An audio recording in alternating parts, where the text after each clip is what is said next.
Basically, in order to get a duct system design right, again, you have to look at the particular house. And interestingly enough, they're done very, very differently from location to location. So there's some areas of the country where there are return ducts in virtually every room with the exception of the bathrooms and the kitchen. And there are other areas of the country where there's only one return from a central location in the house. Both of those have advantages and disadvantages. In having a return in every single room of the house doesn't make a lot of sense to me, because many of these floor plans are very, very open, and it really doesn't matter if you put one on here and then one, 20 feet away, which is virtually the same room. Another issue with having all those returns is very often people then end up using building cavities as returns, and building cavities are leaky. They pull in outside air. Using a building cavity for return is a horrible idea. But when we go to single returns, like there are in California and Florida and a lot of other places, the tendency is to make very short runs, which is fine as long as you can control the noise, and also only put in one where you really need two. So there's a lot of restriction in the airflow in the return systems in the areas that use single returns, where they really should use two returns.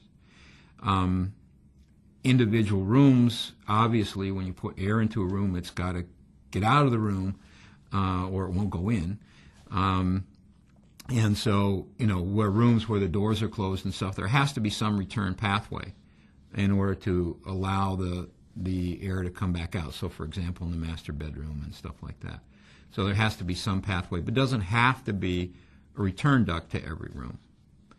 As far as whether or not you should have equal resistance to flow or equal pressure drop in the return side and the supply side of the system, it really doesn't matter. What you want to do is that the overall static pressure needs to be low enough that you can actually get adequate airflow.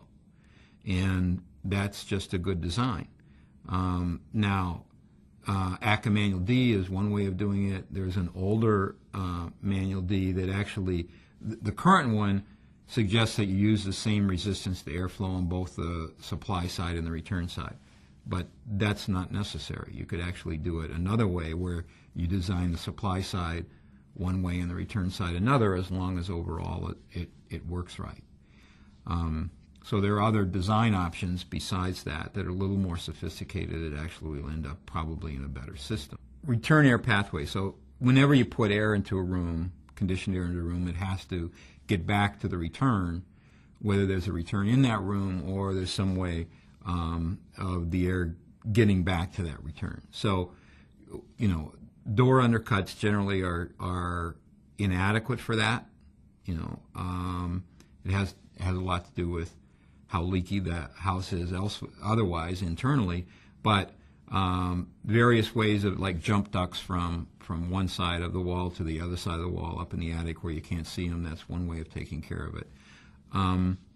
So you just have to have an adequate return air pathway for places where the doors are going to be closed. In new construction, where there's a lot of architectural features that end up interfering with where you're going to run the duct system.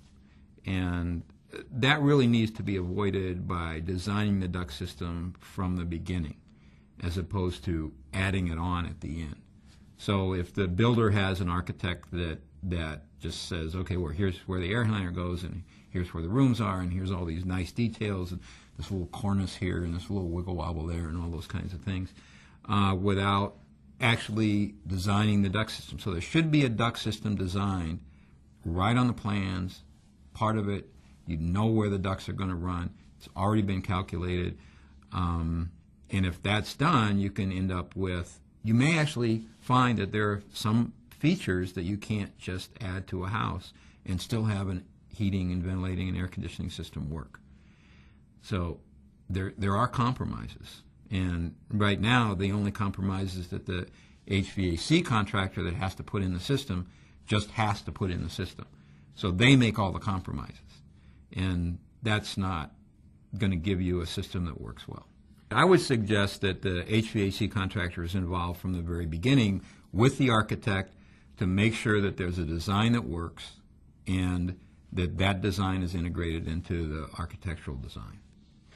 In the design, it's important they have adequate air pathways, and the return ducts are part of that. And in the design, you have to make sure that there's room in the house for both the return ducts and the supply ducts. It's just good design. There's a lot of thought and some changes that are happening with respect to codes. And I mean, the place that I'm most familiar with is what's happening in California.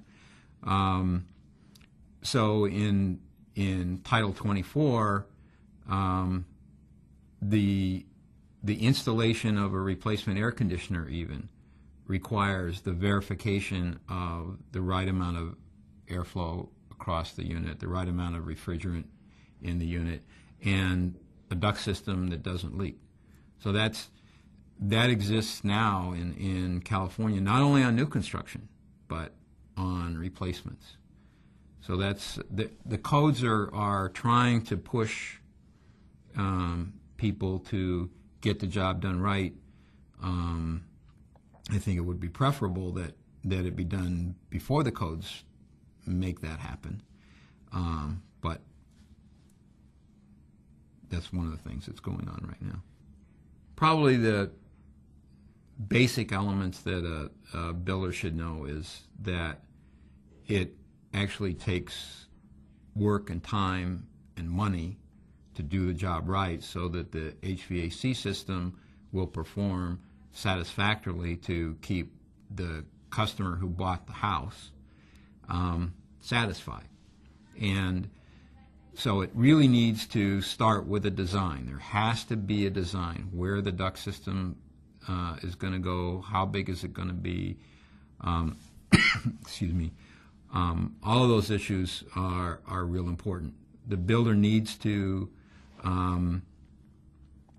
understand that they're going to have to insist on this being done that way. In other words, they're going to have to insist that the unit has a verified amount of airflow and sealed ducts and the right amount of refrigerant charge, because it's not going to just happen. If they think that, okay, well, I just hire a contractor and they do it right, they're kidding themselves. And it has liability effects, it has customer satisfaction effects, etc. The builder ought to know that you could actually put a smaller air conditioner in, and that air conditioner sizing is very critical to the comfort and satisfaction of the customer. And that doesn't mean a bigger air conditioner. And the builder needs to know, again, that there has to be a way of verifying that this is happening, that the things are being done properly, and that, in fact, the builder needs to be ready to change contractors. That they may not be able to get the contractor or contractors that they worked with all these years to make those changes. I know of a couple major builders that have had to go through 3 to 4 different rounds of contractors until they finally came up with a contractor that said, okay, I guess you're serious. We'll do it that way. So, I mean, for so long, it's just been what's the lowest cost, and once they get the lowest cost, that's the guy, and that can actually do the production, then that's the guy that they hire. And most of those guys don't know how to change. And they've gotten away with it, and so when you tell them there's a new set of rules, they aren't going to necessarily believe you. One of the things that the builder should have is a set of specifications that says exactly what it is that they want. And the other thing they have is they have to have some way of verifying that those specifications are met. So specifications alone don't get you what you want. You have to have specifications, and you have to have a system to know that the specifications have been met.